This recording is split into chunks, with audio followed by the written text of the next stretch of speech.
जय हिंद, जय भारत। मैं रेबल श्रद्धानंद। निर्मला जी, आज का जो विषय है वो आपके ऊपर है। आप हमारी वित्त मंत्री हैं, फाइनेंस मिनिस्टर हैं, और मैं आपका टीवी के एक प्राइवेट चैनल में दिए गए इंटरव्यू के ऊपर देख रहा था और उसके ऊपर अपनी कुछ प्रतिक्रिया रखना चाहता हूं। मुझे बहुत दुख हुआ आपके कमेंट सुन के मैम। मुझे नहीं पता आप ये आंकड़े कहां से लाती हैं। आपने उस इंटरव्यू में ये कहा मैम कि लोअर मिडिल क्लास जो होती है भारत में, उसकी न्यूनतम इनकम जो है यानी मिनिमम इनकम है वो 6 लाख से शुरू होती है और मैक्सिमम इनकम 18 लाख तक जाती है। मैम, मुझे बहुत दुख हो रहा है कि पता नहीं आपने इकोनॉमिक्स की पढ़ाई कैसे करी होगी। आप जानते हैं मैम लोअर मिडिल क्लास का मतलब क्या होता है, या लोअर का मतलब क्या है, इसका अर्थ आपको पता है मैम? लोअर, एक सिक्योरिटी गार्ड मैम 8 से 10 हजार रुपए कमाता है मैम, पूरे साल में 1,20,000 रुपए। उसे आप कौन से क्लास में रखना चाहेंगे मैम? एक नया क्लास क्रिएट कर देंगे क्या? 6 लाख रुपए मैम, जानते हैं 6 लाख रुपए क्या होता है मैम? 6 लाख में अगर लोअर मिडिल क्लास फैमिली को मिलने लगे ना मैम, वो उसमें से 4 लाख रुपए साल के सेव कर लेंगे। वो अपने बच्चों को आपके सो कॉल्ड इतने अच्छे गवर्नमेंट एडेड एजुकेशन स्कूल्स में पढ़ाएंगे, गवर्नमेंट एडेड हॉस्पिटल से उनकी चिकित्सा करवाएंगे, और आपके इतने अच्छे अच्छे आधुनिक फैसिलिटीज जो पिछले 7 ईयर से बीजेपी गवर्नमेंट प्रोवाइड कर रही है, वह हम इंडिया में, हम वर्ल्ड में बहुत अच्छे रैंकिंग में आ रहे हैं, जैसे कि बीजेपी का ग्राफ बताता है। वास्तविकता क्या है वो तो हम लोग जानते हैं मैम। मैंने भी वोट किया मैम, बीजेपी को वोट किया, लगातार 2 बार वोट किया। लेकिन मैं आप जैसे नेताओं की जब सुनता हूं ना मैम स्पीचेस, और आप लोगों के आंकड़े, आपके जो डेटा बैंक, आप ये डेटा बैंक कहां से लाती है मैम, ये सोच के मैं बहुत सरप्राइज रहता हूं मैम। आपने बोला 6 लाख न्यूनतम है, 18 लाख मैक्सिमम है मैम। 18 लाख समझते हैं आप मैम? 18 लाख क्या होता है मैम? 18 लाख तो मैम एक अच्छे खासे एमबीए का पैकेज नहीं है एनम में मैम, पर एनम का, वो भी टॉप इंस्टीट्यूट में पढ़ के। आपके सोकॉल्ड कॉलेजेस से जो बच्चे निकलते हैं, एमबीए, बीटेक, आप जानते हैं इनकी पैकेज कहां से स्टार्ट होती है मैम? तो इसका मतलब ये सब लोअर मिडिल क्लास में आते होंगे आपके हिसाब से। So called good MBA, so called good BTechs and MTechs, ये तो लोअर मिडिल क्लास से आते होंगे मैम। हायर वाले कौन होते होंगे ma'am? Highly rich people, highly rich industrialist. Upper middle class तो फिर आसमान में रहने और जमीन पर रहेंगे ही नहीं। अपने आंकड़े ठीक कीजिए मैम, देश एक मुश्किल दौर से गुजर रहा है। आप किस तरह की स्टेटमेंट दे रहे हैं? आपने उस दिन बोला मैं मुद्रा लोन में हमने इतने इतने लोगों को दिया, हमने उद्योग वालों को दिया, हमने बुनकरों को दिया। मैम, आपने किसको क्या दिया? पेपरों में दिया है क्या मैम? आपको मैं चैलेंज करता हूं Nirmala Sitharaman ji, I am officially challenging you ma'am. 100 youth लेके मैं आपके पास आने को तैयार हूं, जो ग्रेजुएट्स हैं, पोस्ट ग्रेजुएट्स। आप मुझे ये बताएं कौन से ब्रांच से आप उनको ये लोन देंगे मैम? मैं आपके पास ले आता हूं मैम, और मैं नतमस्तक हो जाऊंगा, क्योंकि जब आप 100 को देंगे, अगला 1 लाख यूथ मेरे साथ तैयार होगा मैम। केवल टीवी में आके ऐसे इंटरव्यूज मत दीजिए मैम। आप लोग अपने घरों में बैठ के थाली पीट रही हैं और आके अपने ये वक्तव्य सुना रहे हैं। अरे आप लोगों को अंदर आइए मैम, लोगों के बीच आइए। आपको तो अभी तक लोअर मिडिल क्लास फैमिली का डेफिनेशन नहीं मालूम है। और मैम, एक सवाल है मेरा आपसे और मोदी गवर्नेंस से। आप मुझे ये बताएं मैम कि राजनीति एक सेवा है या नौकरी है? मेरे स्पीचेस बेसिकली मैम कभी होते नहीं है, मैं लिख के कभी नहीं लाता मैम। जो मेरी खुद की फीलिंग्स है, मैंने अपने नाम में रेबल शब्द इसलिए, क्योंकि जो गलत है मैं तो बोलूंगा ma'am. I have the right to express my views. आप मुझे ये बताएं मैम, पॉलिटिक्स, राजनीति, इज इट, ये सेवा है मैम या नौकरी है? अगर सेवा है तो मैम आप लोग तनख्वाह मत लीजिए मैम, और पेंशन मत लीजिए। इतनी हाई सैलरी है आप लोगों की, इतनी फैसिलिटीज है मैम, टेलीफोन कॉल्स की फैसिलिटी, एसी की फैसिलिटी, बिजली की फैसिलिटी, ड्राइवर की फैसिलिटी, हाई क्लास ट्रेन की फैसिलिटी, फ्लाइट्स की फैसिलिटी, पेट्रोल की फैसिलिटी। मत लीजिए मैम। आप आइए, लोअर मिडिल क्लास फैमिली की तरह लाइफ को स्पेंड कीजिए, अगर आप सेवा करना चाहती है मैम। और अगर ये नौकरी है मैम, पॉलिटिक्स, अगर राजनीति आप लोगों के लिए नौकरी है मैम, तो इसका कोई एजुकेशनल मापदंड होगा ना मैम, कोई एजुकेशन क्राइटेरिया तो होगा। मोदी जी, मैं आपसे क्वेश्चन पूछना चाहता हूं कि ऐसा कौन सा डिग्री ले लिया मैं निर्मला सीतारमण जी ने, जो आप एक पहले इनको आप डिफेंस मिनिस्टर बनाते हैं, चंद महीनों के बाद आप इन्हें मिनिस्ट्री ऑफ फाइनेंस दे देते हैं। अरे डिफेंस तो हमारी शक्ति परीक्षण की बात है। It is about our valour, it is about our strength, it is how much mentally fit we are, how much physically tough we are. How can you give a position, both the position to same person? Are they eligible for the same post ma'am? Sir, क्या ये दोनों same post के लिए eligible होते हैं क्या? मुझे लगा था कि आपने कहा था अच्छे दिन आएंगे तो ठीक है, आप क्राइटेरिया को बदलेंगे। सर, आपने तो क्राइटेरिया नहीं बदला। आपने तो दूसरे दलों के नेताओं को अपने पार्टी में लेके आ गए, उनको भगवा रंग दे दिया, उनको नेताएं बना दी। मैं दिल्ली में जनवरी मंथ में इंटरव्यू देख रहा था अनुराग ठाकुर का, फरवरी में, देश के गद्दारों को गोली मारो।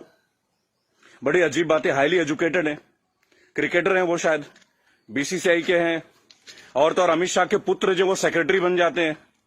लोगों के ऊपर आप लोगों को बड़ा अच्छा लगता है। आपकी आईटी टीम के ज्यादातर लोग राहुल गांधी को पप्पू पप्पू पप्पू करके बुलाते हैं। देखिए, मैंने एक बात सीखा है, अगर आपको हंसना है ना तो सबके साथ हंसे। If you want to laugh, laugh with others, don't try to laugh at others. It doesn't show your good politics, it shows a political vendetta. अभी प्रियंका गांधी जी ने बसों का इंतजाम किया तो बहुत सारा हवा मच गया कि भाई ये गाड़ियां टेम्पो हैं, वो हैं, फलाना है, ढेका है। अरे सर, आप 2000 बसें लगा दीजिए ना। चलो उन्होंने ऑटो दे दिए, टेम्पो दे दिए, पर उनको कुछ फीलिंग तो रहा, वो दे तो रहे। आप लगा दीजिए 2000 के बदले 4000 बसें। किसने रोक रखा है आपको? उन्होंने तो ये तक कह दिया कि भाई हमारे बसों में आप बीजेपी का झंडा भी लगवा लें। गलत कर दिया क्या सर? उसमें भी आप लोग शोर मचाना लग जा रहे हैं। ऐसा लगता है जैसे you are always ready to fight instead of getting it worked. अच्छा देखिए, मैंने नितिन गडकरी का भाषण सुना टीवी में, ये लास्ट वीक की बात है सर। उन्होंने कहा स्वदेशी अपनाओ। चलिए सर, अपना लेते हैं, पर मुझे बताएं, मेक इन इंडिया और मेड बाय इंडिया, इन दोनों का डिफरेंस आपके मिनिस्ट्री का कोई एक मिनिस्टर मुझे दे सकता है क्या? मेक इन इंडिया है क्या सर?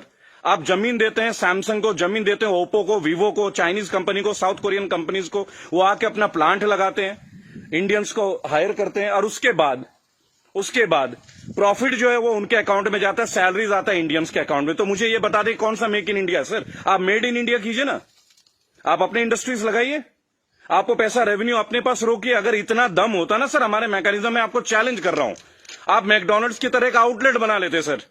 25 रुपए का बर्गर बेचने वाला भी लाखों करोड़ों रुपए डॉलर्स में कन्वर्ट करके इंडिया से लेके जा रहा है। आप छोड़िए मोबाइल फोन तो बहुत बड़ी बात है, 20-20, 50-50 हजार की बात है। आप बर्गर बनवा दीजिए सर, आप ब्रेड्स बनवा दीजिए, रेवेन्यू यहां जनरेट करवा दीजिए सर, मेड इन इंडिया कर दीजिए। What is make in India sir? आप कहते हो स्वदेशी अपना, फॉरेन की कंपनी को आप जमीन अलॉट कर रहे हो, राइट? और आप कहते हो चाइना का बहिष्कार कर दो। आप मुझे बता दें बीजेपी के कौन से नेता के पास इंडिया वालों का फोन है सर? और बीजेपी छोड़िए, किसी भी पार्टी, मैं यहां किसी और पार्टी का माउथ पीस नहीं हूं सर, क्योंकि मुझे देखा गया है, मैं देखता हूं ये चीज। अगर मैं आपके पॉलिटिकल किसी फेलियर के बारे में बात करूं तो लोग तुरंत बोलेंगे भाई ये तो कांग्रेस का आदमी है। It's very cheap sir, it sounds very cheap. ठीक है सर, आपसे पहले हमने कांग्रेस को भी वोट दिया, क्या गलत किया सर? गलत क्या किया भाई? जो मेजोरिटी में आएगा उसको तो वोट देंगे ना। मुझे ऐसा लगता है कि आप ऑपोजिशन को भी नहीं टिकने देते हैं। भाई एक सोशल सिस्टम है, गवर्नेंस का एक सिस्टम है सर। आप अच्छा गवर्नेंस करेंगे पर एक मजबूत ऑपोजिशन, आप तो ऑपोजिशन को ही परचेज कर ले रहे हैं आप लोग। ज्योतिरादित्य सिंधिया को आपने परचेज कर लिया सर, बुरा लगेगा सर सुनने में। ऐसी क्या घुट्टी दे दी सर? एक झटके में एमपी की गवर्नमेंट जो है वो कोलैप्स कर जाती है, वो भी उस दौर में जब कोविड-19 का दौर रहता है। तब आप लोगों को कोविड-19 का अवेयरनेस नहीं होती, तब आपको नहीं लगता कि लोगों के बीच आपको जाना चाहिए। अहमदाबाद में लाखों लोगों की भीड़ आपने कर दिया, नमस्ते ट्रंप कर दिया सर। क्या ये पॉलिटिकल फेलियर नहीं है? आज आप बता रहे अचानक से आपने 25 तारीख को लॉकडाउन कर दिया और 1 महीना तक आप नमस्ते ट्रंप की तैयारियां करवाते रहे sir. What is this sir? झूठी शान का हमें क्या करना है सर? आज सबसे पहले आप अपने नेताओं को बोलें कि वो कुछ भी बोले ना टीवी में, हेल्प तो आप करना नहीं। मेरी बात सुने सर, सब आत्मनिर्भर है। मजदूर कौन सा मर्सिडीज में घूम रहा है सर? उनके पैर में फफोले गिर रहे हैं।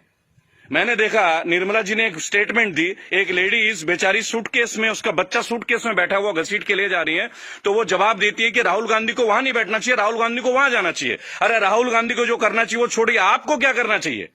गवर्नेंस आपकी है, सेंट्रल में आप हैं, पिछले 7 साल से आप लोग हैं सर।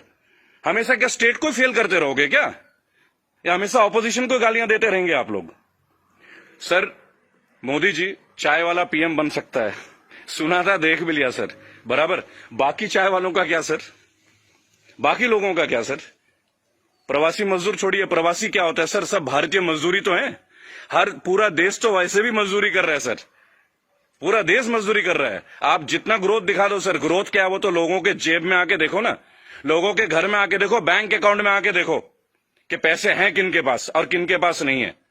मैं एक रिक्वेस्ट करूंगा सर आपको, आप अपने मिनिस्टर्स को काइंडली एक इंस्ट्रक्शन दें कि वो कुछ भी वक्तव्य दे। बहुत बुरा दौर है सर, इस बुरे दौर में कम से कम स्टेटमेंट्स अच्छे दें। कुछ अच्छा कर ना सके तो अच्छा बोल ही लें, लोग तो अपना कर ही लेंगे ना सर। सड़क में बच्चा मर जा रहा है, माँ बाप उसे कैरी कर रहे, इससे ज्यादा दुखद स्थिति क्या हो सकती है सर?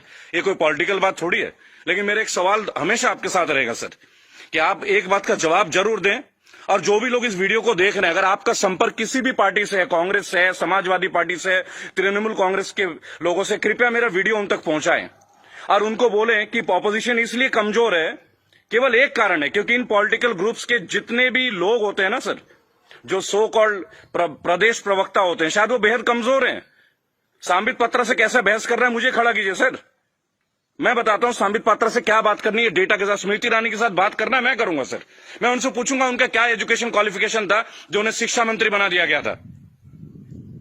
आप सीबीएसई का हैंडल, मेरे पास बहुत मुद्दे हैं सर, देश के करंट मुद्दे हैं। और सर चिंता मत कीजिएगा, मुझे आपसे कुछ हेल्प नहीं चाहिए सर, प्लीज। फाइनेंशियली मुझे आपसे कोई हेल्प नहीं चाहिए, आपकी पार्टी से तो कम से कम कुछ भी नहीं चाहिए।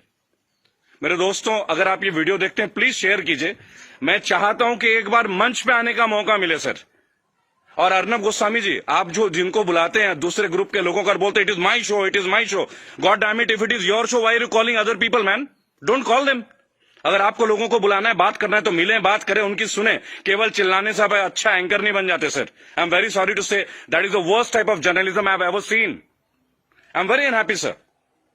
मुझे लगता था आपके अंदर स्पिरिट है, पर आप तो लोगों को शोर मचा के चैनल ब्लॉक कर देते हैं, उसको बाहर कर देते हैं। What is this way of journalism sir? कि मेरे इस सवाल का जवाब दीजिए। मेरे इस क्या फिल्मी शूटिंग करते हैं क्या सर आप? चलिए सर, मुझे बुलाइए अर्नब जी, एक बार अपने चैनल पे बुलाइए मुझे। 5 स्टैटिस्टिक्स पे बात करूंगा, ग्राफ के साथ बात करूंगा, डेटा के साथ बात करूंगा आपके साथ। उसके बाद अगर आपकी बोलती ना बंद कर दी ना सर, तो मेरा नाम बागी श्रद्धानंद नहीं। मैं बीजेपी के अगेंस्ट नहीं सर, मैं बीजेपी गवर्नेंस के अगेंस्ट हूं। मुझे नहीं लगता भगवा पहनने से ही मैं हिंदुत्व का पहचान करा जाएगा। मेरे अंदर बहुत हिंदुत्व है। कमाल की बात देखिए, मेरी आखिरी लाइन है, गौर से सुनिएगा सर। श्रद्धानंद पति मेरा नाम है, जाति से मैं ब्राह्मण हूं, पढ़ा हूं क्रिश्चियन स्कूल से, saint Mary's English high school. और गर्व से कहता हूं सर, फादर हुआ करते हैं वहां पे, फादर गॉल्बर्ट फर्टैडो, अब नहीं रहे सर, हमारे फॉर्मर प्रिंसिपल। क्या कमाल की शिक्षा दी है सर। इतने आईआईटीएन से निकलते हैं सर, कभी आप लोगों की जरूरत नहीं पड़ी सर। मुझे ताज्जुब लगता है, अंगूठा छाप के नीचे एमटेक वाला बंदा काम कर रहा है और हम उनको सुन रहे हैं। What the hell is going on sir? कहां है आपके अच्छे दिन? बुलाइए ना सर एक बार चैनल में। आपके जितने भी प्रवक्ता है ना सर, जितने भी प्रवक्ता है, अगर 10 मिनट का टाइम दे देना सर, उनकी बोलती बंद कर दूंगा। जय हिंद, जय भारत। मैं जानता हूं बहुत सारे लोग मेरे बातों से शायद नाराज हो, पर नाराज होना आपका काम है सर, मेरा नहीं। सही मुद्दे पे तो मैं बात करूंगा, जो नाजायज बात लगती है उसका तो मैं करूंगा सर। रेबल हूं तो रेबल की तरह पेश आऊंगा। जय हिंद, जय भारत। अगला मुद्दा 2 या 3 दिन के अंदर स्टैट्स के साथ आऊंगा सर। और मेरे दोस्तों, मैं दोबारा एक रिक्वेस्ट करता हूं, काइंडली अगर आप लोगों के पास कोई कॉन्टैक्ट है, मेरा वीडियो तमाम पॉलिटिकल ग्रुप्स के पास भेजें, एक मंच पे आने का मौका दें। इन्हें बताऊंगा सर, इन्हें बताऊंगा इन्होंने झारखंड के लिए क्या किया है, इन्होंने बंगाल के लिए क्या किया है, इन्होंने केरल के लिए क्या किया, अरे उत्तर प्रदेश के लिए क्या किया, वो भी बता दूंगा। हम